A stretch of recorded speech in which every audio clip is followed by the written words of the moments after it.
آخری دو صورتیں یہ گویا کہ قرآن مجید کے اختتام پر دو پہرے دار ہیں۔ یہ دو صورتیں ہیں کہ جو اصل میں مدنی صورتیں ہیں، نازل ہوئی ہیں مدینہ منورہ میں، اور ان کا زمان نزول کے اعتبار سے شان نزول بھی ہے کہ ان کا حضور پر ایک مرتبہ جادو کیا گیا تھا، تو اس جادو کے اثرات کو زائل کرنے کے لیے یہ آیات پھر اتری ہیں، اور حضور نے پھر جب ان کی بات بار بار تلاوت کی ہے تو وہ جادو کے اثرات ہیں۔ یہودی نے کیا تھا جادو آپ پر، جس سے آپ کو چیزیں بھول جاتے تھے، اور کافی آپ کو دیر کو تکلیف رہی ہے۔ صحیح بخاری کے اندر یہ روایت موجود ہے۔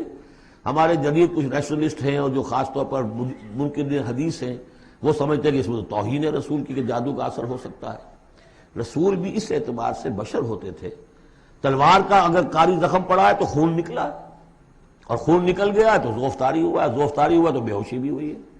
یعنی یہ جسم جو ہے ان کا، اس کے اعتبار سے جو بھی بخار آپ کو چڑھا ہے، بخار میں تکلیف ہوئی ہے، عالم نزع میں نہایت شدید تکلیف ہوئی ہے، تو اس حوالے سے یہ نہ سمجھیے کہ وہ بشریت کے جو لوازم ہے وہ ختم ہو جاتے ہیں، لیکن اللہ تعالیٰ کی طرف سے انہیں ایک مقام ملا ہے، ایک عصمت ملی ہے، ایک بزرگی ہے، وہ اپنی جگہ پر ہے۔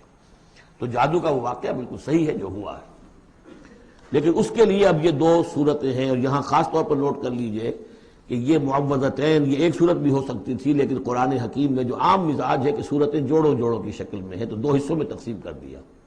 اور اس کی تقسیم کیا ہے؟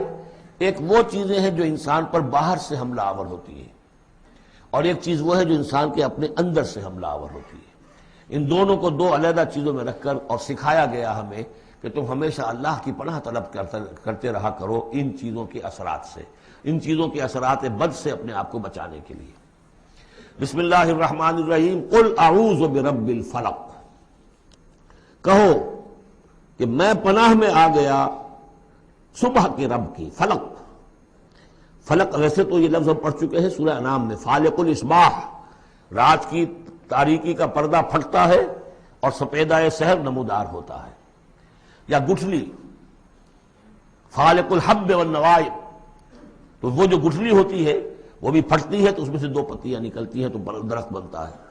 اس اعتبار سے فلق سے مراد یہاں صرف صبح نہیں ہے، بلکہ جو اگلی صورت میں آ رہا ما خلق، جو بھی کچھ اس کائنات میں اس نے پیدا کیا ہے، در حقیقت وہ عدم کا پردہ چاک کر کے اس کو وجود بخشا ہے۔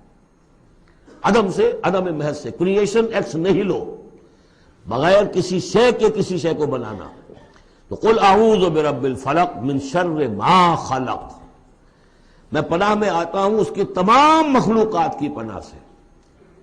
اب آپ غور کیجئے، مخلوق ظاہر بات ہے خالق کی طرح کامل تو نہیں ہو سکتی، مخلوق کے اندر کوئی نہ کوئی پہلو جو ہے وہ کمی کا، تقصیر کا، نقص کا رہ جائے گا۔ تو گویا کہ ہر مخلوق میں شر کا پوٹینشل ایلیمنٹ موجود ہے۔ یہ دوسری بات ہے کہ اللہ تعالیٰ کسی کو سہارا دے دے، کسی کو تو اپنی طرف سے عصمت عطا کر دے، اپنی طرف سے خصوصی پروٹیکشن عطا کر دے، پوٹینشلی خلق جو ہے وہ گویا کہ مستلزم ہے اس کے ساتھ شر کے اندر کا پہلو موجود ہوگا۔ قل اعوذ برب الفلق من شر ما خلق، یعنی وہ شر جو ہے خود اپنی جگہ پر کوئی علیحدہ مستقل وجود رکھنے والی شے نہیں ہے، بلکہ وہ شر جو ہے خلق کے اندر جو کمی کا پہلو ہے۔ جیسے ہم نے انسانوں کے بارے میں پڑھا، خلق الانسان من عجل، انسان کی سرشت میں جلد بازی ہے۔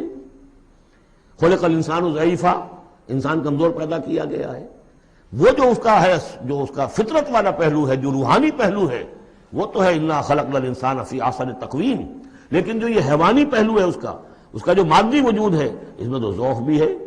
ان الانسان خلق ہلوعا اذا مسہ الشر جزوعا واذا مسہ الخیر منوعا، یہ تمام چیزیں جو ذہن میں رکھیے۔ قل اعوذ برب الفلق من شر ما خلق، جو بھی مخلوقات ہیں ان میں سے جو بھی شر کا پہلو ہے، میں اس سے اے پروردگار تیری پناہ میں آتا ہوں۔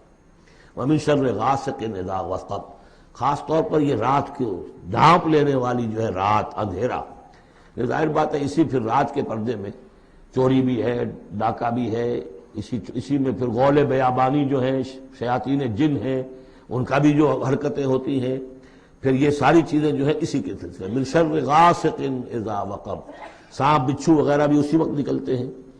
ومن شر النفاثات فی العقد، اور جو عورتیں گانٹھیں باندھ کر پھونکے مارتی ہیں، یہ جو بھی ٹونے ٹوٹکے ہوتے ہیں اور اس کی وجہ سے لوگوں کو نقصان پہنچایا جاتا ہے، گویا کہ یہ بھی اس کے اندر بھی کوئی حقیقت ہے، یہ سفلی عملیات بھی ہیں، ان کے بھی اثرات ہیں۔ جیسے کہ ہم جانتے ہیں کہ جادو جو ہے حق ہے، برحق ہے، اگرچہ کفر ہے۔ شراب کی تاثیر ہے لیکن حرام ہے۔ کچھ نہ کچھ حقیقت ان لکیروں میں بھی ہے، لیکن ہمیں روک دیا گیا کہ ان کے چکر میں مت پڑو۔ یہ جو منجمی ہے، نجوم کی حرکت، اس میں بھی کچھ نہ کچھ حقیقت ہے لیکن روک دیا گیا۔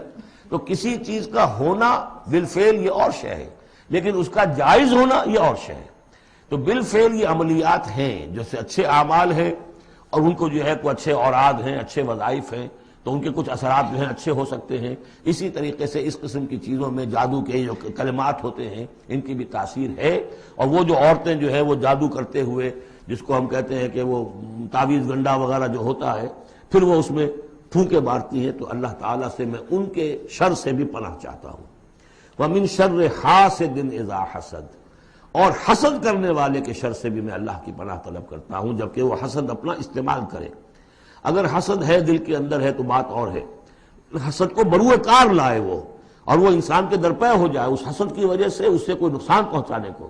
اور اسی کتابیں ہے عین، العین حق، کہ اگر انسان اس حاسدانہ نگاہ سے کسی کو دیکھتا ہے اس کے بھی اثرات ہوتے ہیں، اور اس دیکھنے کے بھی کچھ برے اثرات جو ہیں وہ ظاہر ہو جاتے ہیں۔ تو یہ تمام چیزیں اپنی جگہ پر ہیں، لیکن ان سے پناہ کرنے کے لیے آپ لمبے چوڑے کوئی اور سکروں میں نہ پڑیں۔ یہی معوذتین اللہ نے جو محمد رسول اللہ کو تلقین فرمائے، سارا دار و مدار ان پر ہونا چاہیے۔ تعوذ کرتے رہیں، اس لیے کہ ہم پڑھ چکے ہیں سورہ بقرہ میں کہ حضرت سلیمان کے زمانے میں جنات جو تھے انہوں نے یہ سارے کام شروع کیے تھے، اور لوگ ان سے سیکھتے تھے جادو ٹونا، اور آج بھی نقش سلیمانی کے نام سے بکتے ہیں اس قسم کے جو بھی تعویذات ہوتے ہیں، اور وہ ایک دھندا بنا ہوا ہے۔